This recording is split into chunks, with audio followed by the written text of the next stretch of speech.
Yesus tidak pernah meninggalkan. Lo kok masih nanya siapakah gerangan orang ini? Allah itu nyata adanya dalam kehidupan saya, saudara.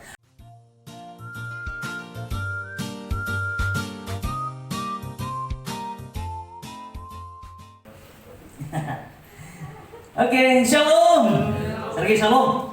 Ya, hari ini kita bersyukur kita datang ibadah di minggu kedua bulan November. Minggu kedua bulan November, tidak terasa sebentar lagi kita mengakhiri ini tahun. Ya. Ini November ini akan segera berlalu, dalam beberapa hari lagi berlalu tidak terasa. Ya. Jadi pertanyaannya nanti, mengakhiri tahun ini, masuki tahun yang baru, apakah kehidupan kita masih sama seperti sebelumnya? Nah, hari ini saya mencoba menyampaikan kebenaran firman Tuhan. Kalau dalam beberapa minggu terakhir, bahkan sampai minggu kemarin, ada konfirmasi firman Tuhan yang mencoba membuat kehidupan kita, bagaimana kita menjadi milik kepunyaan Allah yang benar-benar mencari Allah sesungguhnya. Ya, kita tidak lagi sibuk dengan keadaan situasi apapun, tetapi kita menjadi orang yang benar-benar kembali kepada Allah. Ya, sama seperti anak sulung yang hilang, anak yang pergi, ya.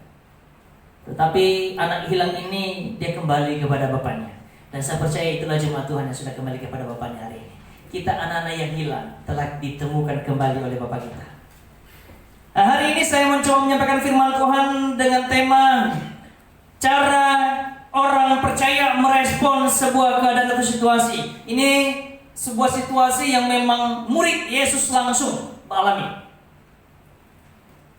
Ya, dalam keadaan situasi Yesus sudah melayani di dunia, Yesus bersama-sama dengan murid-muridnya, tetapi dari sekian murid-muridnya memiliki respon yang berbeda, tidak sama.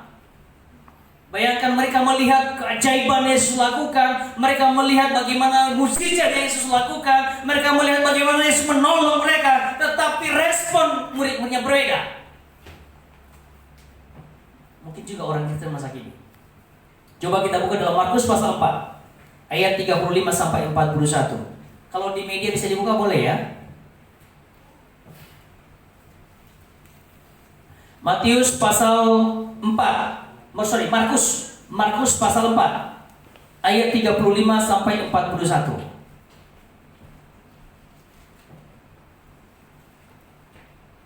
Ya. Mantap. Generasi baru kita di belakang sudah mulai bisa ditinggalkan oleh Januar. Jadi dibiarin di belakang udah bisa mereka, ya. Luar biasa. Generasinya luar biasa. Oke, kita baca sama-sama. Saya baca judulnya Angin Ribut Diredakan. Ayat yang ke-35, 1, 2, 3. Pada hari itu, waktu hari sudah petang, Yesus berkata kepada mereka, "Marilah kita bertolak ke seberang." Ayat 36. Mereka meninggalkan orang banyak itu, lalu bertobat dan membawa Yesus berserta dengan mereka dalam perahu di mana Yesus telah duduk, dan perahu-perahu lain juga menyertai dia. Ayat 37. Lalu mengamuklah taufan yang sangat dahsyat dan ombak yang menyembur masuk ke dalam perahu, sehingga perahu itu mulai penuh dengan air. Ayat 38.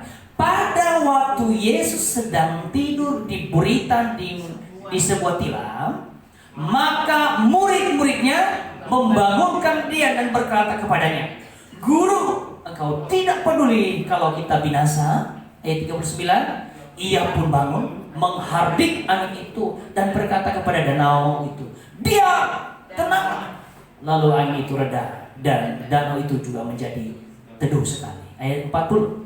Lalu ia berkata kepada mereka, "Mengapa kamu begitu takut? Mengapa kamu tidak percaya?" Ayat 41.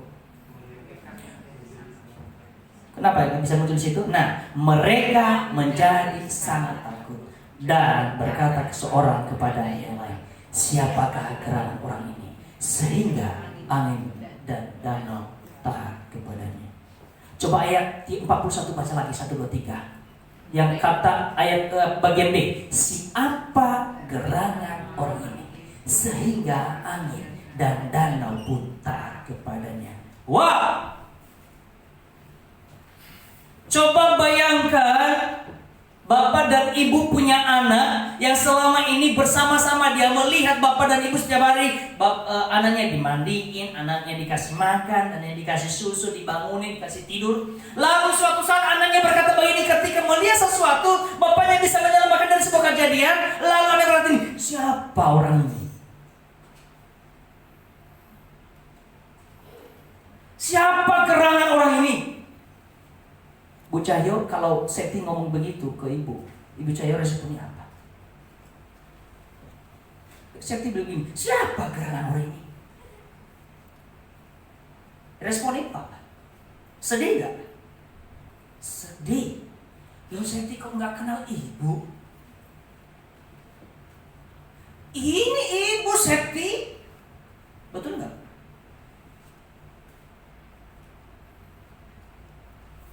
Pak Parlan, lalu Desi berkata begini, siapa gerangan orang ini? Pak Parlan responnya apa Pak Parlan? Ya Dek, masa gak ngerti siapa ini? Niki bapakmu loh.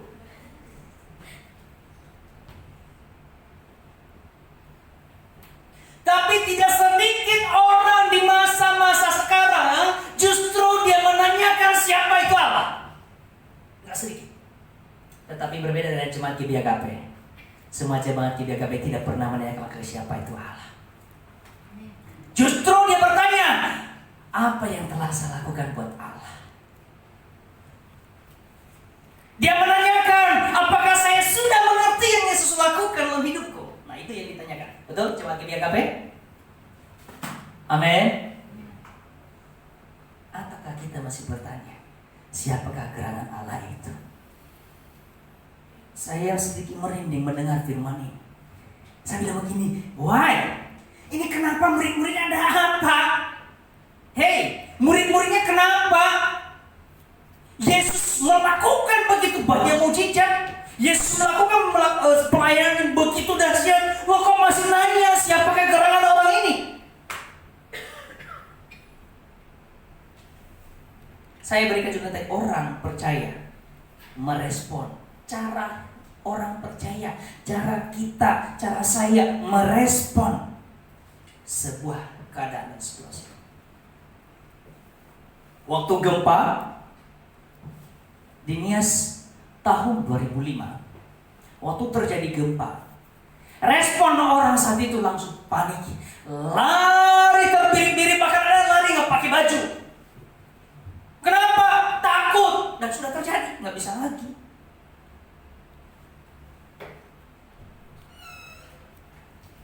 Nggak ada yang nyangka bahwa terjadi sesuatu di malam itu. Bapak Ibu juga ketika terjadi sesuatu di Tangerang, di kota Jakarta, apa respon saya dan saudara?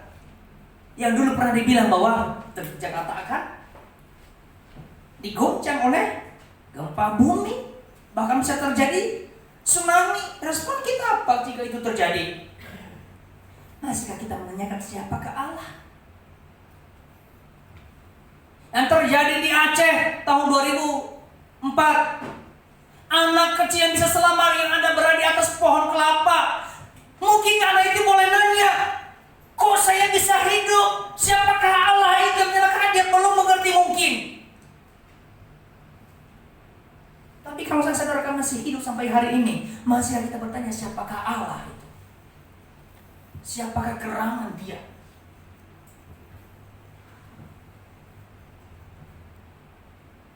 Kita melihat realnya, ya saya sampaikan di sini.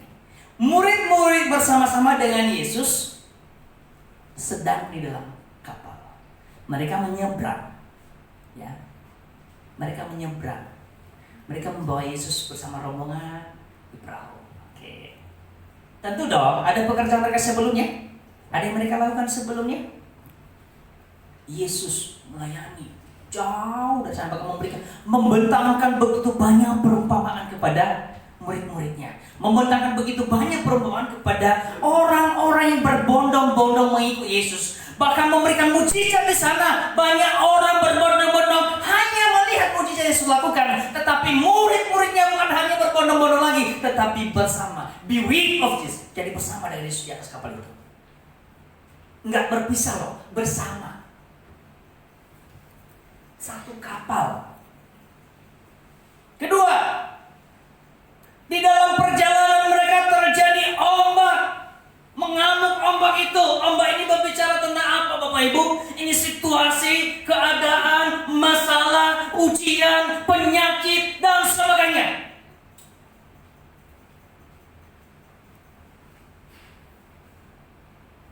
Tetapi dalam firman Tuhan itu ada satu yang aneh dan lucu. Bapak Ibu tahu apa yang lucu di dalam kalimat, dalam ayat itu yang kita baca tadi? Yesus tertidur.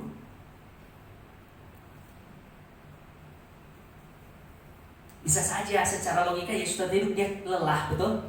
Capek dalam perjalanannya, melayani mereka keliling, ya manusiawi lah ya. Yesus tertidur, capek. Tapi ada satu kalimat yang dalam ketika kita menelusuri kenapa Yesus tertidur. Orang Israel pada zaman itu yang ada dalam pembuangan selama 400 tahun, mereka berkata begini, kenapa Allah berdiam? Kok nggak ada firman Allah? Nggak ada teguran. Sekian ratus tahun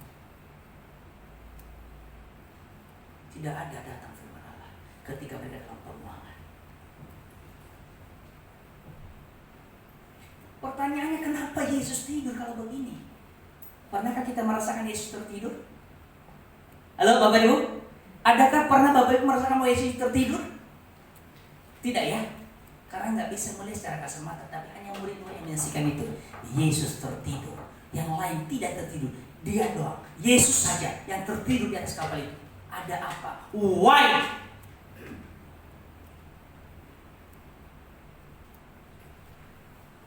Jika kita telusuri kata Yesus tertidur ini menunjukkan bahwa dia sedang melihat respon saya dan saudara, respon murid-muridnya seperti apa. Apakah murid-muridnya tahu, nggak percaya nggak saya ini Allah sesungguhnya? Yesus bukan tidak tahu. Yesus sudah tahu akan ada terjadi sesuatu di tengah-tengah perjalanan mereka. Yesus bukan tidak tahu. Karena terlihat nanti ketika dia menegur, berkata begini, kenapa kamu takut? Terkadang dalam kehidupan saya dan saudara, kita kadang merasa Allah itu tidak ada. Kita merasa Allah itu kayaknya nggak mendengar doa kita. Terkadang kita berkata Allah itu kayaknya jauh sekali.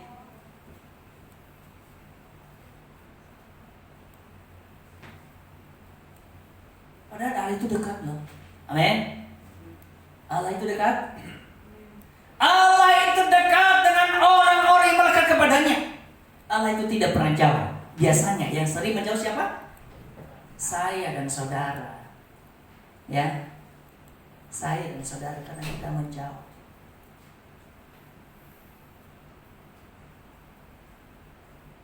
Dia hanya sejauh. Itu lagu awalnya apa? Dia hanya sejauh doa.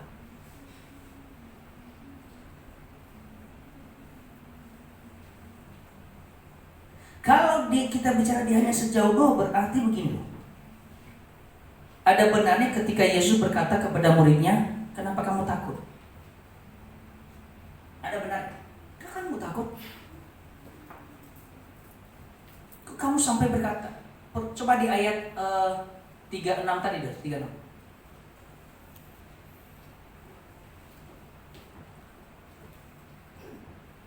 Ya, mereka meninggalkan orang banyak itu, lalu bertolak dan membawa Yesus beserta dengan mereka dalam perahu, di mana Yesus telah duduk, dan perahu-perahu lainnya juga menyertai. Di ayat 37.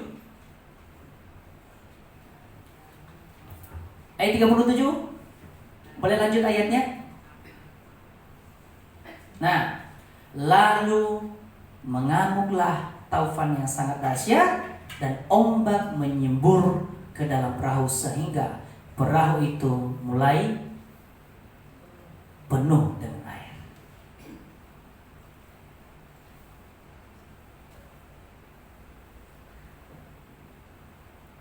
Ketika kita sudah mulai mengawali kehidupan kita, terkadang kita melihat keadaan, masa sulit, situasi sekeliling, kenyataan, kadang itu kita jadikan sebagai sebuah tembok yang membuat kita nggak bisa berjalan.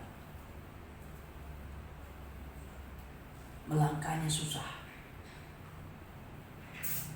Mulai memenuhi perahu-perahu kita dengan air, dengan keadaan, dengan masalah, dengan penyakit. Ayat 38.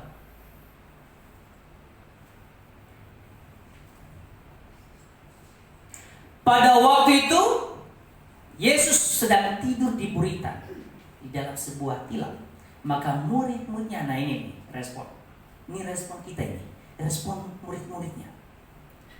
Membangunkan dia dan berkata kepadanya, "Guru, engkau tidak peduli dengan engkau tidak peduli kalau kita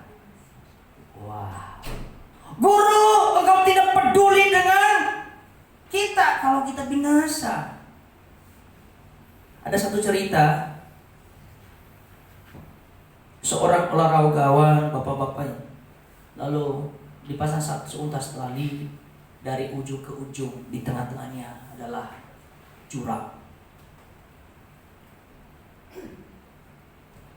Lalu si atlet ini mencoba membuat atraksi. Dia menyeberang seutas tali itu dengan berjalan. Lalu orang lain bertepuk tangan. "Ore, sukses, luar biasa," betul?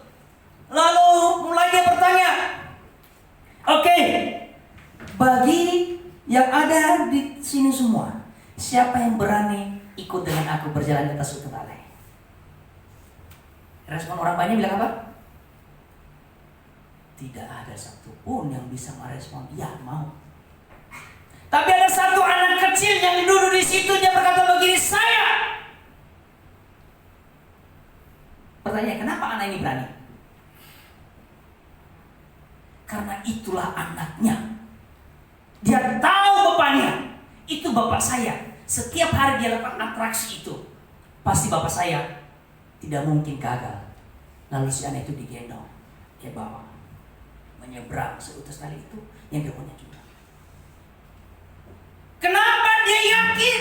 Karena dia sudah tahu siapa bapaknya. Coba kalau kenapa orang lain, anak lain gak percaya, gak yakin, gak mau berani?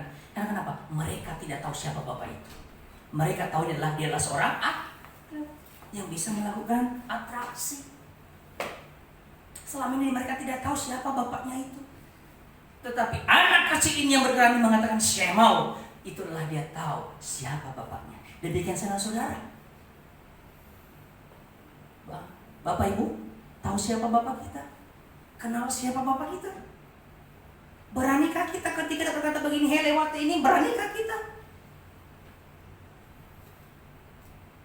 Atau kita menjadi apa? Orang-orang di sekeliling, orang banyak di situ nggak ada respon sama sekali, tetapi takut.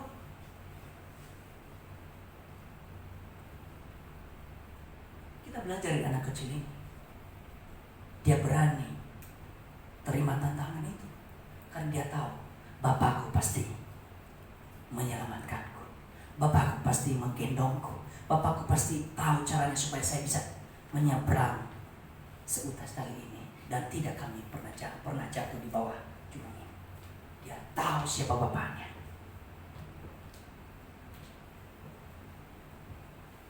Dalam hal ini murid-muridnya mengalami ketakutan yang sangat dahsyat. Ini berikutnya. Lalu statement mereka berkata begini, "Engkau tidak peduli kalau kita binasa." Saya percaya anak saya 3, dan saya tidak pernah dengar statement mereka, "Pak, Bapak kenapa kok biarkan kami seperti ini? Bapak kenapa bisa begini?" Bapak enggak. Yang mereka tahunya, "Pak, minum susu." Ya, dikasih susu. Betul? Mereka nggak tahu, tidak ada, tahunya ada. Dia yakin, anaknya yakin bahwa papanya pasti cari, papanya pasti sediain. Betul? Nah, saya dan saudara demikian. Mestinya saya dan saudara, mestinya bapak, ibu, dan saya, bapak yang di rumah, sadar betul bahwa Allah itu tidak pernah meninggalkan saya dan saudara. Allah itu nyata adanya dalam kehidupan saya dan saudara. Allah itu benar-benar memperhatikan kita. Dia tidak pernah biarkan kita. Hanya satu yang Tuhan minta. Dalam keadaan situasi apapun, jangan pernah ada kata give up, menyerah.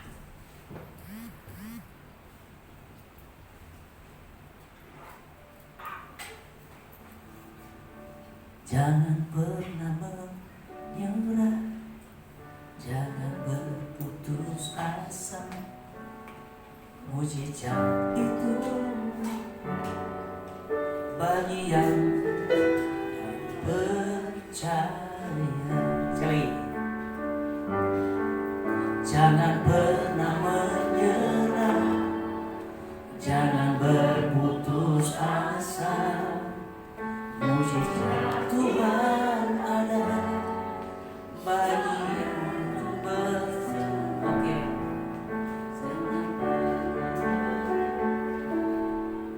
Jangan berputus asa. Mujizat Tuhan ada bagi yang setia dan percaya. Mujizat itu ada ke siapa? Mujizat itu diterima oleh siapa, Bapak Ibu? Setia dan percaya. Tidak hanya percaya saja, tetapi ada kalimat, ada kata itu dia setia. Setia itu bukan karena ada enaknya, tapi setia dalam prosesnya, setia dalam kondisinya, setia dalam ujiannya, setia dalam segala sesuatu. Allah akan menyertai saya dan saudara dimanapun berada.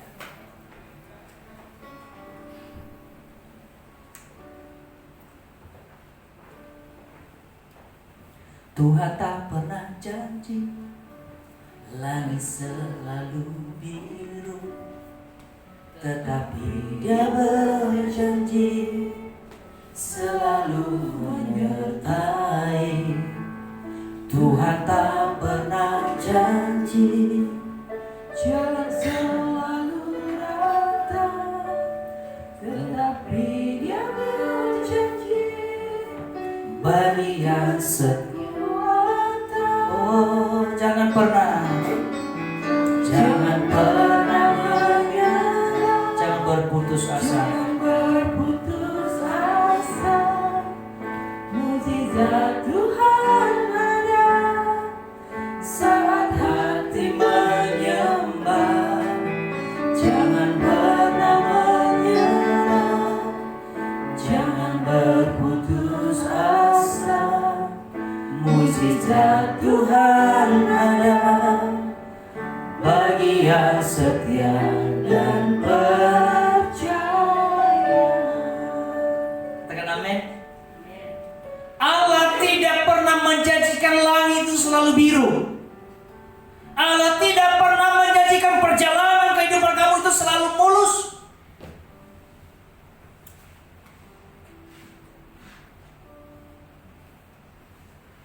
Dulu masa kecil kami, kalau ada sekali melihat anak kecil itu, kalau dia udah melihat tanah udah miring, agak jauh ke dalam, kalau masa-masa kering mereka ambil air, lalu disiramin itu semua tanah itu. Supaya apa, Bapak Ibu?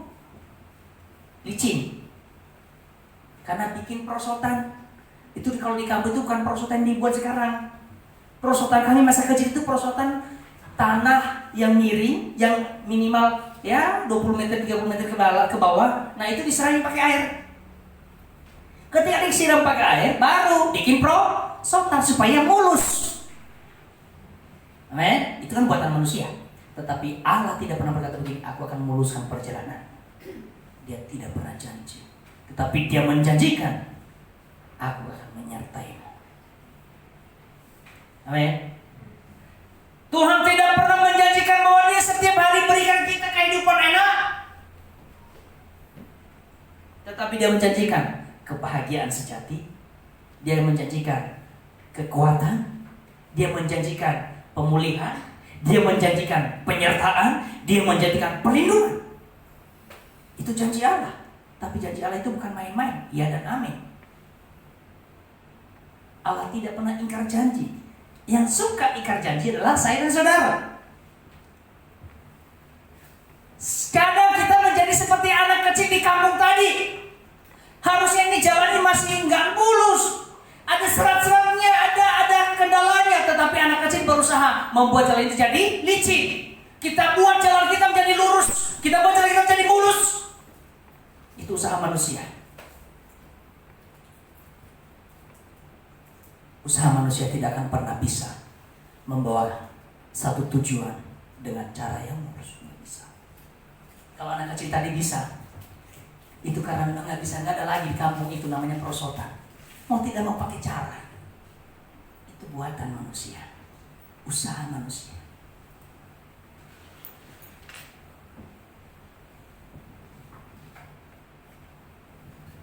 Pertanyaannya begini, dari peristiwa murid-murid Yesus ini bersama dengan Yesus, masih adakah saya dan saudara jemaat Tuhan di tempat ini, orang-orang Kristen masa kini yang masih merespon keadaan situasi, masih berikan statement bahwa Yesus tidak peduli dengan kehidupanmu?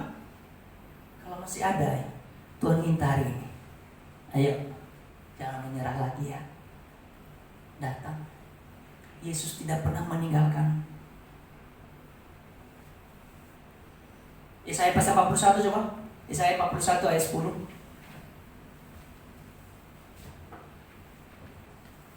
Bapak Ibu coba renungkan firman Tuhan ini nanti. Ya, baca sama-sama 1, 2, 3. Janganlah takut sebab aku menyertai engkau. Janganlah bimbang sebab aku ini Allah. Aku akan meneguhkan, bahkan akan menolong engkau. Aku akan memegang engkau dengan tangan kananku yang membawa. Ini adalah sebuah komitmen, itu sebuah janji Allah kepada bangsa Israel yang tengah-tengah ada di dalam sebuah pembuangan, di tengah-tengah keadaan sulit. Lalu Yesus Allah berkata begini, jangan takut. Aku ini Tuhanmu loh. Aku ini Allahmu loh. Aku ini papamu loh. Dok, jangan takut dok. Iki papamu. Dok, jangan takut dok. Iki maumu. Allah berkata begitu sebenarnya kepada saya dan saudara. Jangan. Sehingga di antara saya dan saudara tidak lagi bertanya, loh siapa dia? Siapakah gerangan orang ini? Enggak ada lagi kata itu. Tapi kita berkata, wow, amazing. Luar biasa, Allahku dahsyat, luar biasa. Sekalipun memang masalahnya masih ada. Ketika kita berkata, Allah dahsyat, ini masalah itu nggak langsung membuang ke gunung dibuang, kayak sampah dibuang, enggak. Masalah itu masih tetap ada. Tetapi Allah mau bersama-sama. Dia beri kekuatan menghadapi itu. Sebenarnya kita seperti orang nggak punya masalah. Punya masalah tapi seperti orangnya santai saja. Karena kenapa? Tuhan memberi kekuatan menghadapi itu. Aku akan meneguhkan, bahkan akan menolong engkau. Aku akan memegang engkau dengan tangan kananku dan membawa kemenangan. Halo, Bapak Ibu masih takutkah dengan janji Allah ini? Allah sudah berjanji. Dia memegang kita dengan tangan kanan. Dia pegang erat-erat kehidupan saya, tangan saya dan saudara, menuntun kita kepada kehidupan yang kekal. Lalu apa jawab Yesus? Kita kembali tadi di Markus tadi, Markus. Ini luar biasa, coba diperhatikan. Dan ini pukulan berat, pukulan keras, pukulan dahsyat bagi murid-muridnya dan saya saudara juga. Markus tadi kembali, bisa? Ya, kembali di Markus pasal yang keempat tadi. Di ayat 39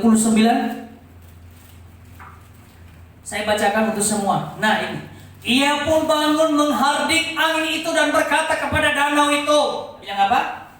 Diam, tenanglah. Ini sepertinya secara fisik, secara logika, objeknya, tujuan daripada perkataan Yesus itu kepada danau. Dia berkata kepada danau, diam, tenanglah. Maka danau itu sebenarnya ada satu makna tersirat dari kalimat ini, menunjukkan kepada saudara jangan panik. Betul? Coba ambil sisi tenang, diam dulu. Jangan terlalu tergesa-gesa. Diam dulu, duduk dulu, tenang. Pernah nggak dibilang sama kalau ada orang, udah tenang dulu. Oke, tarik nafas, buang pelan-pelan. Tarik nafas, buang pelan-pelan. Kenapa? Supaya emosinya tidak. Terkadang respon kita dipengaruhi oleh sel-sel tubuh kita yang telah mengalami kontaminasi. Sel-sel tubuh ini terkontaminasi dengan pikiran-pikiran yang banyak, masalah-masalahnya. Jadi membuat emosi kita semakin cepat merespon dan tanpa lagi melihat keadaan situasi. Responnya nggak ada rasa, nggak tenang dulu, nggak diam dulu, nggak kalem dulu. Tapi ada kata-kata ini, firman Tuhan berkata pada saudara berkata gini, diam. Tenang, coba bilang kiri kanan, tenang. Tenang dulu. Jangan tergesa-gesa. Allah akan menyertai-mu. Coba respon saya dan saudara situasi ini. Ayo. Jangan panik ya. Amin. Jangan panik.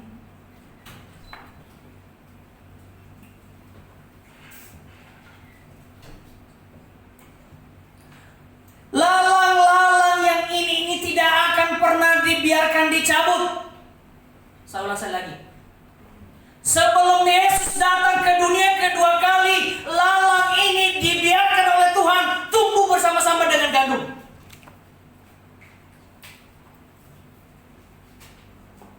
Keadaan situasi ini Tuhan tidak akan pernah menyelesaikan itu. Tuhan biarkan itu sampai Tuhan Yesus datang kedua kali. Dia melihat siapa yang lebih kuat. Ingat perumpamaan lalang dan gandum. Ketika itu dia ambil gandumnya, dia bersihkan. Lalu sisa-sisanya dia ambilin semua, lalang dibakar habis. Artinya saudara, nanti segala sesuatu yang terjadi di dunia ini, penyakit apapun, kesulitan apapun, masalah apapun, keadaan apapun, Tuhan akan selesaikan jika sudah datang kedua. Tetap ada. Kalau itu tidak ada, itu bukan ujian hidup.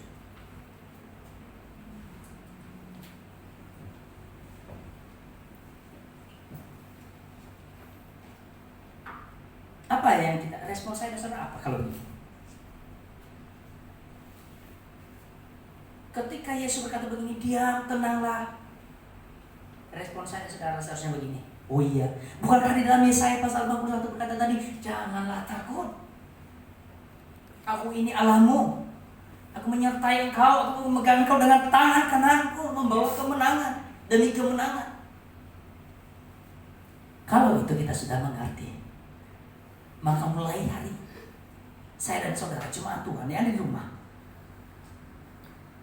yuk berdirilah teguh.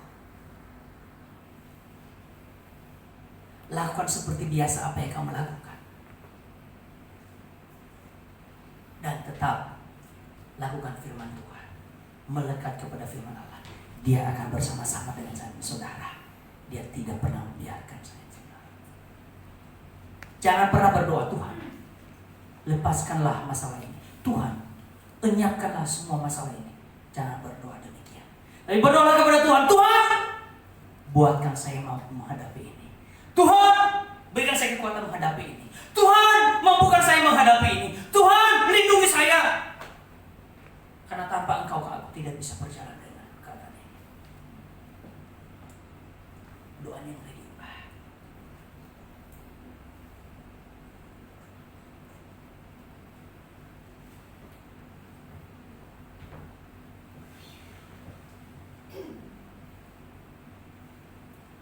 Inilah sebuah peringatan keras yang Yesus lakukan kepada murid-muridnya, yang Yesus berikan kepada murid-muridnya. Dia berkata begini, kenapa kamu takut? Kenapa kamu tidak percaya? Dua hal yang berbeda di Yesus, tapi dalam satu kesempatan. Kenapa kamu takut? saya. Apa maksudnya? Ya ini kenapa? Kamu kan udah tahu siapa saya. Kamu nggak lihat mujizat yang saya pernah lakukan, kok masih takut dengan keadaan ini? Oh berarti kamu selama ini nggak percaya dengan apa yang telah engkau lihat secara kasat mata. Itu teguran besar, teguran tamparan dahsyat kepada murid-muridnya. Tetapi Yesus juga berkata kepada saudara hari ini, "Hoi, jangan takut. Kalau masih takut, ayo hari ini kembali kepada Tuhan." Kalau belum percaya selama ini yang pernah Yesus lakukan dalam kehidupan saudara, mari kembali percaya. Soalnya kita berkata di Ebenezer, Tuhan masih menyertai sampai hari ini. Amin. Iya percaya dong. Selama ini Tuhan masih menyertai saya. Selama ini Tuhan masih memelihara saya. Maka aku percaya seterusnya Tuhan akan pelihara. Segenting-gentingnya keadaan, kita tetap berdiri teguh, punya hikmat, dan firman Tuhan ini jangan sampai lepas dalam hidup saudara. Tadi pagi saya baru saja menonton tadi pagi acara Mimbar Kristen di News TV untuk Pendeta Abraham dengan Timotius. Itu setiap pagi itu jam 8, setengah 8 sampai jam setengah 9. Tadi firman Tuhan ada begitu, mereka kasih judul jangan pernah menyerah. Saya bilang, ini kenapa nih koneksi firman Tuhan yang saya siapkan? Tapi ayat mereka beda nih, ayat mereka sampaikan. Mereka ceritakan masa di mana Musa saat itu. Musa selama 40 tahun menderita, ya. Tetapi Tuhan pulihkan keadaannya. Dia menjadi orang yang tidak pernah menyerah dalam situasi apapun. Karena janji Tuhan berkata kepada aku akan menyertai engkau kemanapun engkau pergi. Nah coba Bapak Ibu yang dalam kondisi seperti ini, masihkah kita berkata begini, Allah tidak peduli dengan saya dan saudara? Sampai hari ini di sana, di kiri kanan belakang depan kita dengar tak. Tetapi kita melihat dalam kita, Tuhan ada dalam, aku ada dalam.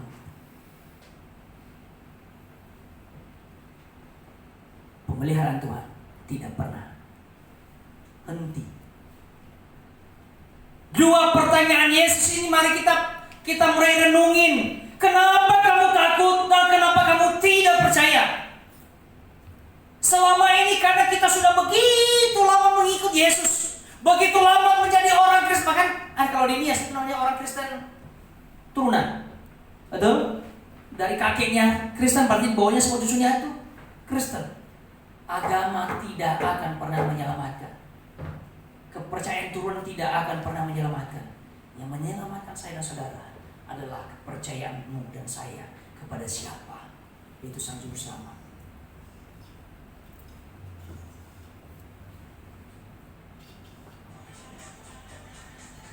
Kemudian Bapak Ibu, apa yang menjadi respon saya saudara? Yang harusnya, ya tadi kan itu tema kita, cara orang percaya merespon keadaan. Respon saya dan saudara singkat saja, nggak terlalu banyak, singkat, tetapi ini memang kadang sulit untuk dilakukan. Yang pertama, mari ketika menghadapi keadaan, situasi, saat-saat masalah apapun yang datang, jangan panik, coba sujud, doa. Berikan saya pengertian bagaimana saya menghadapi ini. Diam di kaki salib Tuhan. Yang kedua, belajar tenang. Tenang itu gini loh. Seperti orang bukan tenang tidak mau bertindak, tapi tenang mencari bagaimana caranya. Jangan pakai akal kemampuan berpikir, tetapi minta suara Tuhan, petunjuk Tuhan, apa yang saya lakukan. Dan paling terakhir, percaya. Percaya saja. Respon ini sangat mudah, Tetapi untuk melakukannya terkadang kita sulit, bahkan ragu, bahkan hampir-hampir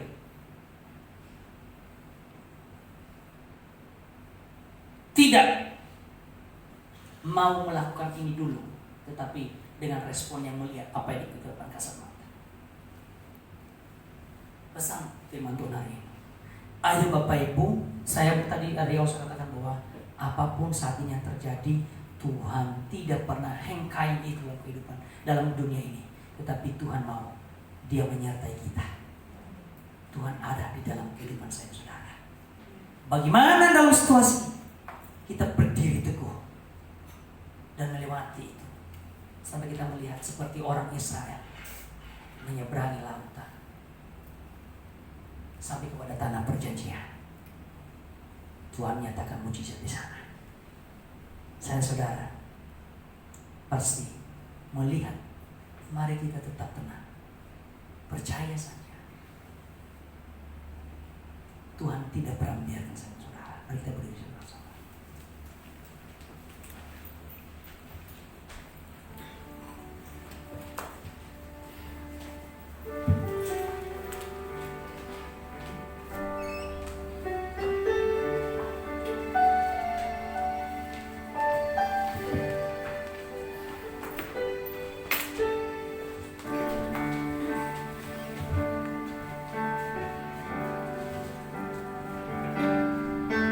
Tuhan tak pernah janji dan selalu biru, tetapi Dia berjanji selalu menyertai. Tuhan tak pernah janji jangan selalu datang, tetapi Dia berjanji dari awal katakan Tuhan tak pernah janji.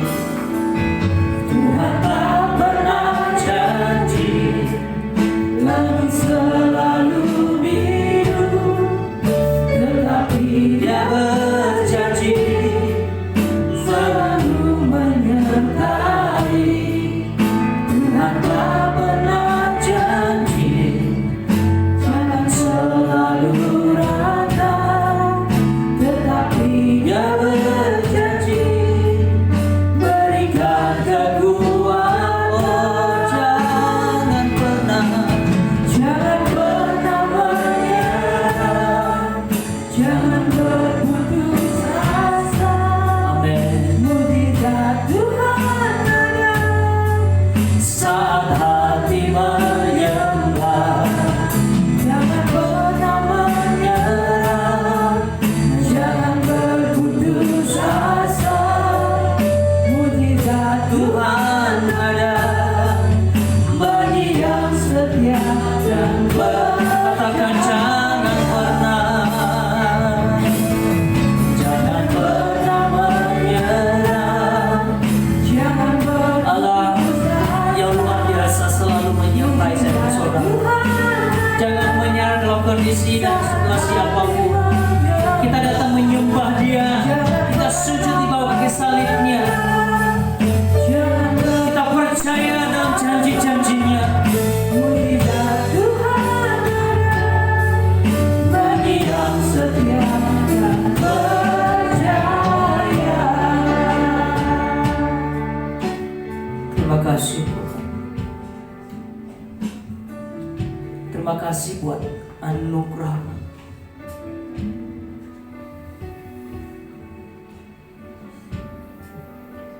Kami sungguh belajar dari firman-Mu hari ini.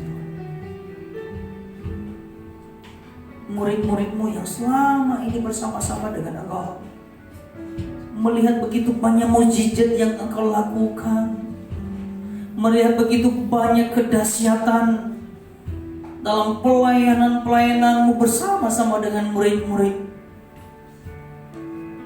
Tapi respon yang begitu mengagetkan, bagaimana mereka harus bertanya, siapakah gerangan Engkau Yesus?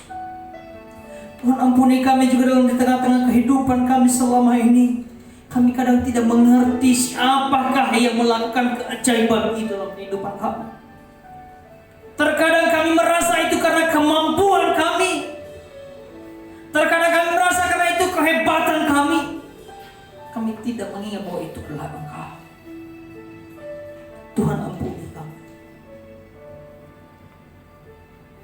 Kami mau mengubah cara merespon kami. Kami mau mengubah cara merespon dalam segala apa yang terjadi dalam kehidupan kami Tuhan. Ajarkan kami untuk boleh diam di bawah kaki salib-Mu. Ajarkan kami untuk tetap tenang dalam merespon segala keadaan, untuk kami tidak salah respon.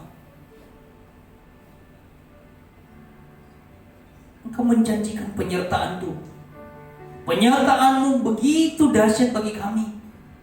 Sebagaimana Engkau janjikan bagi bangsa Israel, Engkau menyertai mereka, memegang tangan mereka dengan tangan kanan-Mu. Bahkan Engkau membawa mereka pada kemenangan demi kemenangan. Demikian hidup kami, bahwa Engkau memegang kami Tuhan. Situasi keadaan apapun yang saat ini terjadi, gentingnya keadaan, tetapi kami tetap aman, kami tetap tenang, karena Allah ada dalam kehidupan kami. Terima kasih buat hari ini, mengingatkan kami agar kami memiliki respon yang baik. Sebagai orang percaya, kami mau belajar untuk percaya dengan apa yang Kau kerjakan. Kami mau belajar untuk percaya dengan janji-janji-Mu Tuhan. Terima kasih buat firman yang telah kami dengar. Kalau hamba boleh berhenti berbicara, tetapi Roh-Mu tidak pernah berhenti memberikan pengertian-pengertian baru bagi kami dan mengingatkan kami supaya firman-Mu ini hidup dalam kehidupan kami, menjalankan kehidupan kami. Berkati seluruh umat-Mu ya Tuhan, baik ada dalam ruangan ini, jemaat-jemaat Tuhan yang ada di rumah saat ini, yang sedang menyaksikan ibadah. Tuhan memberkati mereka. Ajarkan juga mereka untuk merespon keadaan, merespon kecintaan, kasih Tuhan dengan cara yang benar. Terima kasih Tuhan. Terima kasih atas anugerah-Mu. Biarlah firman ini menjadi kebenaran yang hakiki dalam kehidupan kami saat ini, bahkan sampai selama-lamanya. Di dalam nama Yesus, hamba berhenti dan berdoa dan bersyukur. Dan kami bersyukur hari ini yang diberkati Tuhan, sama saya katakan amin. Tuhan berkati.